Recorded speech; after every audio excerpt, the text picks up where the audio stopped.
Le projet Zéro déchet a débuté l'année passée par un membre du conseil parlementaire étudiant, dans le fond, Alexandre Cessire. Son idée à lui, c'était de retirer les bouteilles d'eau en plastique qu'on vend à la cafétéria, donner des bouteilles d'eau réutilisables à tous les élèves lors de la rentrée scolaire et installer des fontaines réfrigérées à travers l'école pour permettre à ceux-ci de s'hydrater convenablement et en pensant à l'environnement.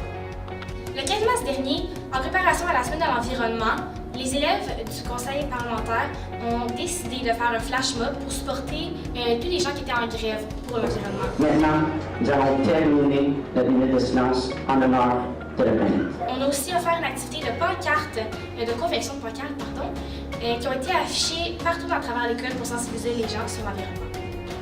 Une proposition. Pourquoi pas remplacer les ustensiles en plastique par des ustensiles en métal? On pourrait penser que c'est un geste minime, mais au contraire, c'est audacieux et ça demande énormément d'organisation. Eh bien, l'avancement n'était pas assez vite à mon goût. Je me suis donc dit, il faut faire quelque chose, il faut le concrétiser, ce projet-là. Je me suis donc dit, pendant une semaine, on va le mettre en action. Au cours de la semaine de l'environnement mise en place par le conseil parlementaire, les élèves de tous les niveaux ont assisté à la conférence Tendre vers le zéro déchet de Mélissa de La Fontaine.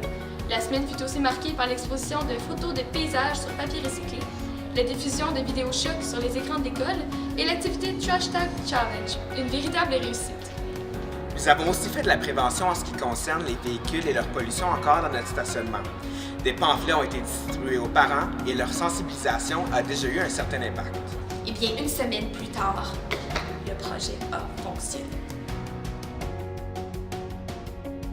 On a entre autres un babillard dans l'environnement qui va être mis en place et on a une vidéo qui va circuler dans l'école, une vidéo qui va sensibiliser les gens.